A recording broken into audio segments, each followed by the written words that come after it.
ನಾಯಕರು ಅಂತಿದಾರಲ್ಲ ಕಾಂಗ್ರೆಸ್ ಅಲ್ಲಿ, ಅವ್ರ ಬಾಯಿ ಬಿಡಕ್ ಹೇಳ್ರಿ ನೋಡೋಣ, ಮಾತಾಡಕ್ಕಾದ್ರೂ ಬರ್ತದೋ ಏನೋ. ಒಬ್ರು ಮಾತಾಡೋದಿಲ್ಲ. ದಲಿತರಿಗೆ ಇಷ್ಟು ಅನ್ಯಾಯ ಆಗ್ತಾ ಇದೆ.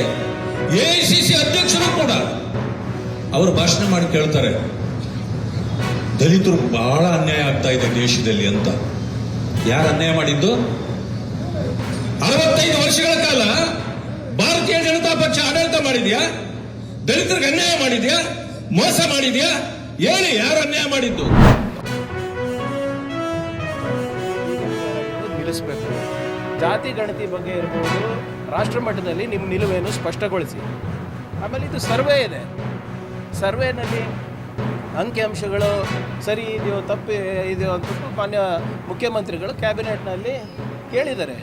ಎಲ್ಲರ ಅಭಿಪ್ರಾಯ ಕೂಡ ಸ್ವಲ್ಪ ಸಮಯಕ್ಕೆ ಕೊಟ್ಟಿದ್ದಾರೆ. ಎಲ್ಲರಿಗೂ ಅವರವರ ಅಭಿಪ್ರಾಯ ಸಂಗ್ರಹಿಸಲಿಕ್ಕೆ ಅವರವರ ಸಮಾಜದಲ್ಲಿ ಅವ್ರ ಮುಖ್ಯಸ್ಥರಿಗೆ ಮಾತಾಡ್ಕೊಂಡು ಏನೇನು ಅಭಿಪ್ರಾಯ ಇದೆ ಲಿಖಿತ ಮೂಲಕ ಕೂಡ ಕೇಳಿದ್ದಾರೆ. ಯಾಕೆ ಇಷ್ಟ ಹತ್ರದಲ್ಲಿದ್ದಾರೆ ಎಲ್ಲನೂ ಕೂಡ ಸರ್ಕಾರದಲ್ಲೇ ಹಂತದಲ್ಲೇ ಇದೆ ಅಲ್ಲ.